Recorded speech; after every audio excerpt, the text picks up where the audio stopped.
Shalom, salam hikmat, tetap jadi berkat. Bagaimana kabar teman-teman sekalian? Saya berharap teman-teman dalam keadaan yang baik dan keadaan yang sehat. Oke, dalam kesempatan kali ini kita akan membahas mengenai Injil berbahasa Minangkabau. Karena dalam kesempatan kali ini cukup berbeda sekali, karena pembahasan mengenai ini diambil alih atau yang mengurusnya atau yang memprotesnya adalah seorang gubernur. Nah, tentu saja ada hal yang menarik yang perlu kita bahas mengenai hal tersebut. Mari kita cek gambarnya.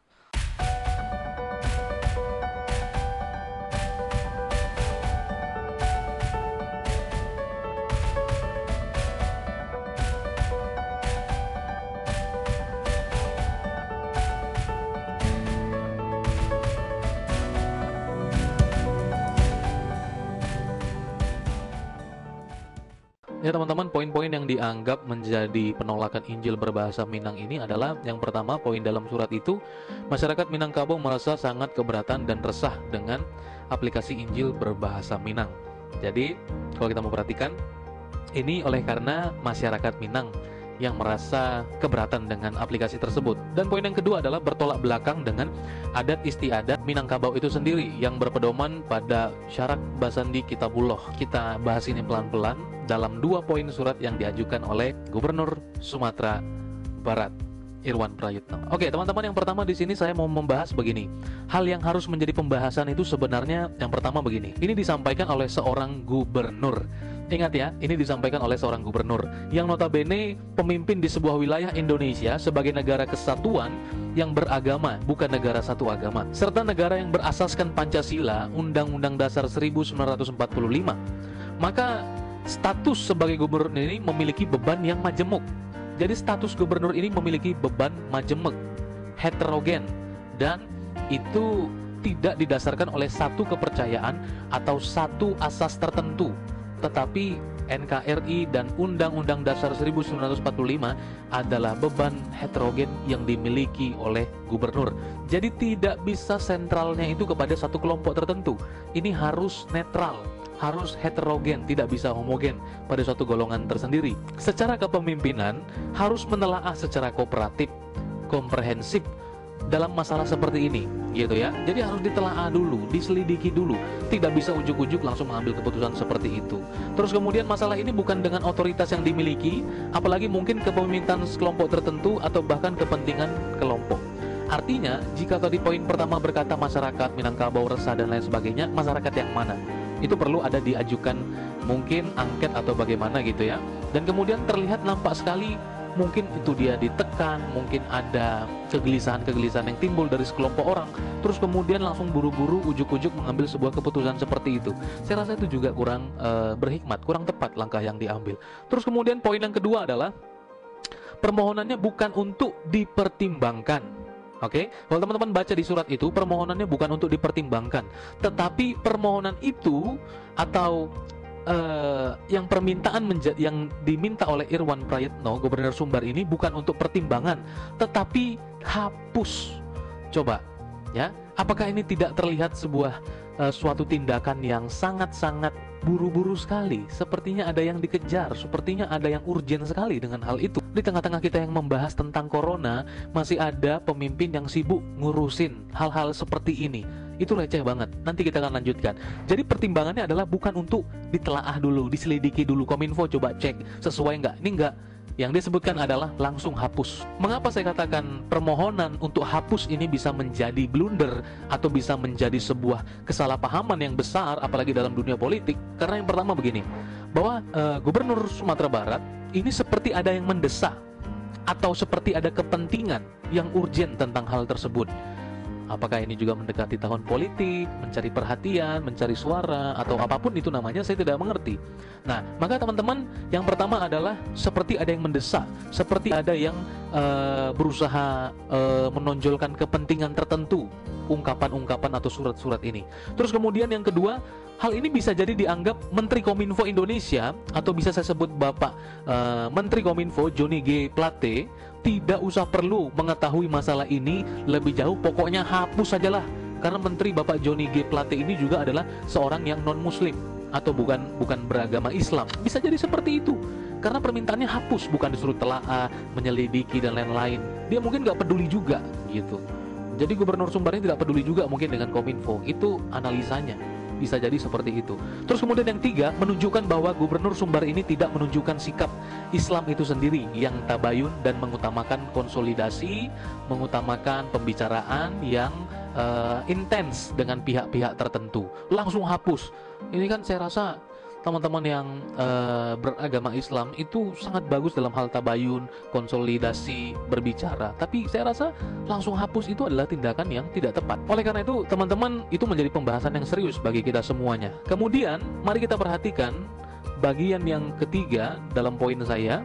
Stempel yang ada, yang Anda gunakan, bersimbolkan Pancasila, yang di dalamnya terkandung sila-sila yang menjadi jati diri Indonesia itu sendiri, yaitu ketuhanan yang Maha Esa. Apakah di Sumatera Barat mengutamakan ketuhanan yang Maha Esa bagi seluruh warganya? Foto-foto ini akan sedikit membuktikan kepada kita semuanya.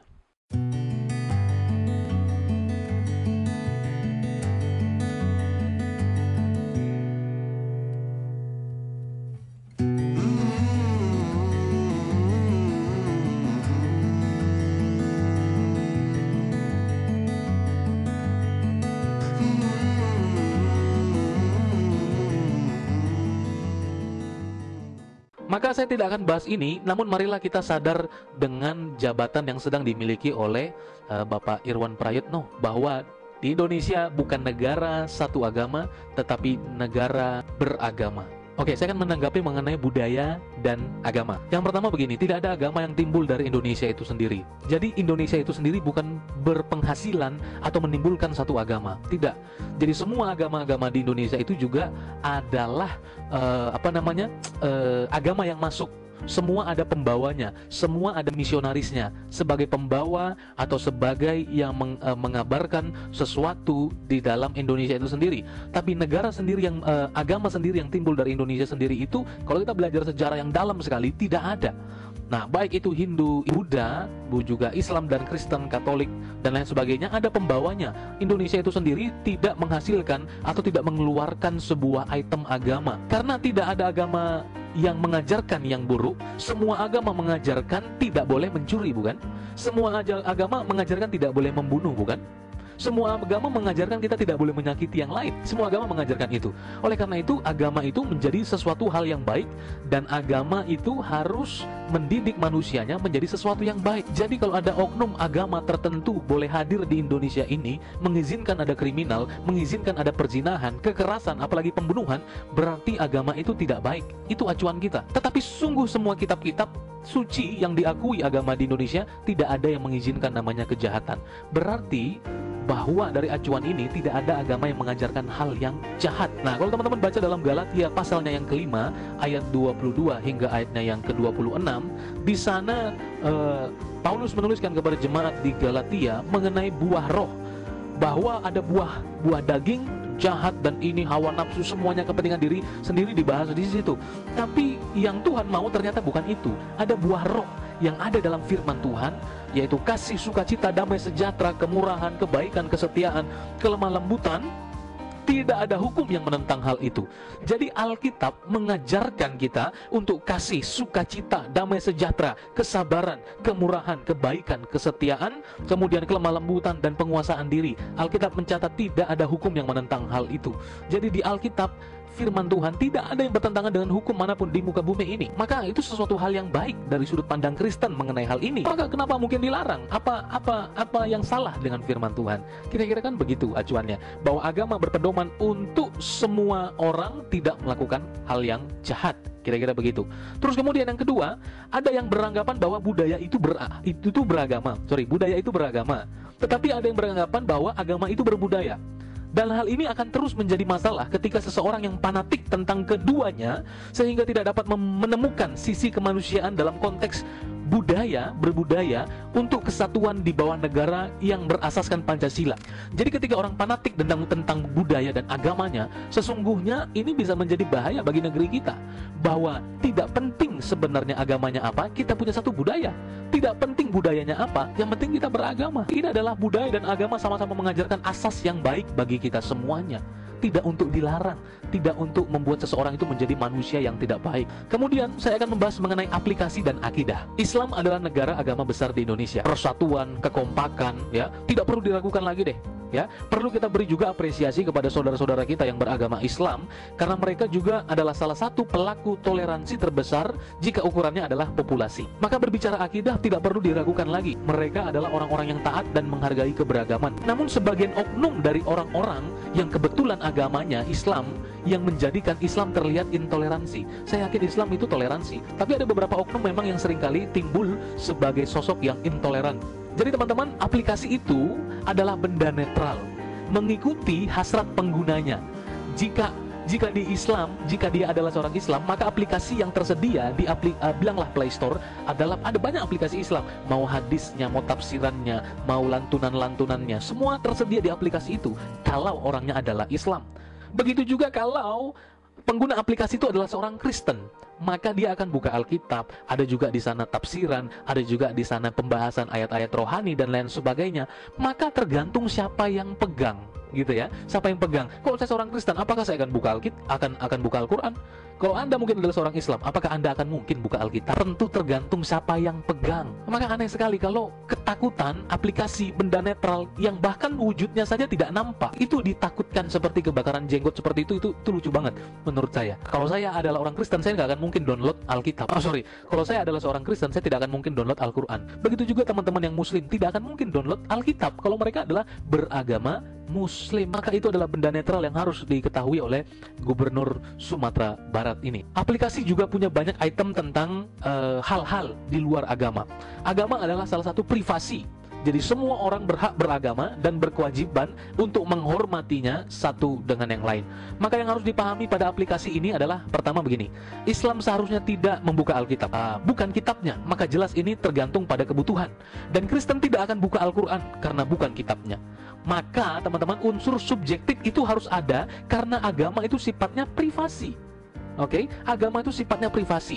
Kemudian yang kedua, aplikasi itu tidak melakukan promosi dan tidak memaksa untuk di-download. Oke, semua tergantung pemakainya. Tidak ada orang Play Store datang ke rumah download ini nggak ada. Jadi yang mau download monggo, tentu yang akan download orang Kristen. Yang mau baca Al-Quran silakan. Tentu itu orang yang beragama Islam. Yang Islam download yang aplikasi Islam, yang Kristen download aplikasi Kristen. Selesai kan? Menjadi contoh yang baik jikalau kita berbicara Sumatera Barat.